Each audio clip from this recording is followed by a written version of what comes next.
As Media Day continues here at Callahan Hall, I'm Dan York now with Coach Ray McCallum of the Detroit Titans. An outstanding season last year. You have to be very happy, without even looking forward to this season yet, at the outcome of last year's season. Well, Dan, we're excited. I mean, that was our goal to win a championship, and really proud of our staff, our team, and achieving that goal. Really happy for our program, happy for our university. I felt the entire university got behind us, our alumni, the city of Detroit, and even the state of Michigan. I spoke at a clinic last week, and they had 500 high school coaches there, and they gave us an ovation because of the job that we did last year. That's a good feeling.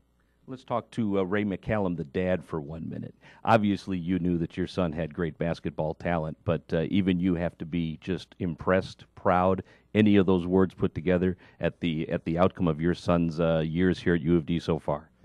Dan, I am. I'm proud. I'm really happy for him.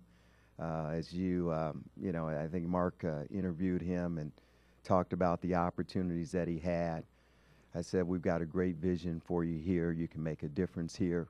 You can get a great education here at U of D, and you can impact a program. And, that's what's happened. And that makes me feel good. I know I'm very fortunate to have a son that is passionate and loves the game the way I do, and who's committed to being the best he can be. And, that's special as well. It has to be surreal at some points to think that your son is one of the top players in the country.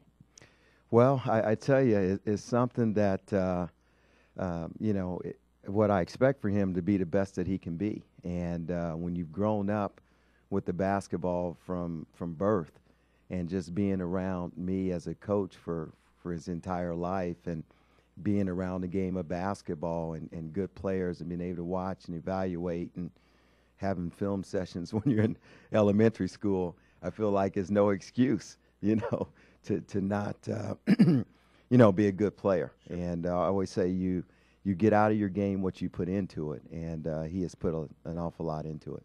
Lost a couple of big players last year, but you bring back some serious talent for this year, and with Nick Minerath back on the roster after his ACL tear and surgery over the summer, you have a very experienced team with not a lot of experience on paper as far as grades. Well, we lost a lot of talent last year, and we lost a group of guys that had a lot of court time together.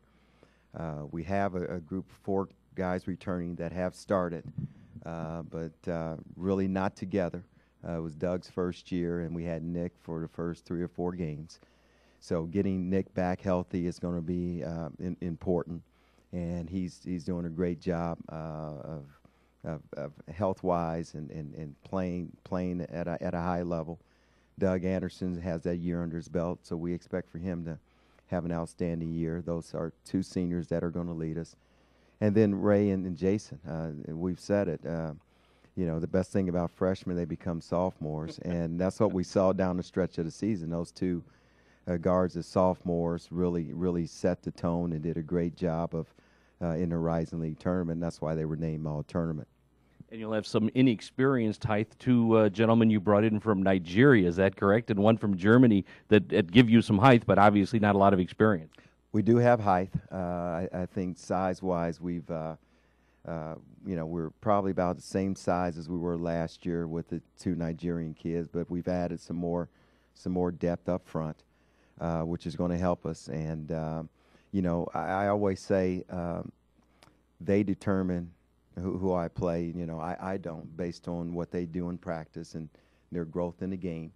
And then I think another key player is, Juwan Howard Jr., who had some practice time with us last year, who has 1 year under his belt and will be playing as a sophomore, that I think can play a couple different positions. That's going to help us. And then we have 2 freshman perimeter players in Gabe and Anton. Talk about the new NCAA rules that allowed you to work more with the kids this summer. Well, that was a big key, and I said for us, because it gave us an opportunity to start building our chemistry, evaluating strengths and weaknesses. As we head into the fall, we were able to work with them 2 hours a week, and we started that the last weekend of June throughout the summer session, and then we were able to pick up things with our team September the 15th, where we could work 2 hours a week with them. Okay. You can't really sneak up on anybody this year, and you've got some big names during the preseason to take on, but the Detroit Titans now are a program that people know nationwide, and you won't be able to sneak into town unnoticed anymore in some of these bigger games.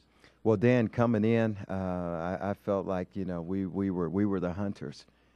We wanted to climb up to the top of the Horizon League, and it's been you know, some ups and downs and some battles, but to get to the top is a great feeling. But we want to stay there, and you know, to stay there, I mean, you got to play at a high level on both ends of the floor.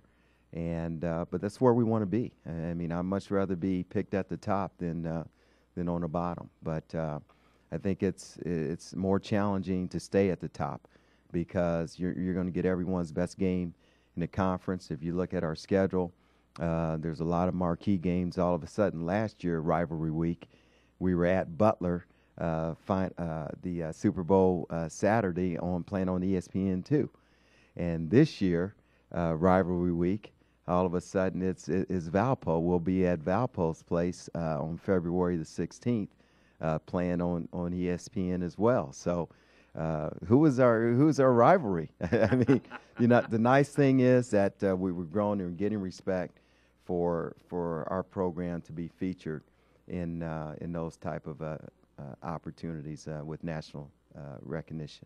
All right, well, congratulations on last year and good luck this year. Okay, thank you. All right, we'll continue Media Day right here at Callahan Hall for the Detroit Titans. Again, Mark Engel will be up, and we'll talk about women's basketball.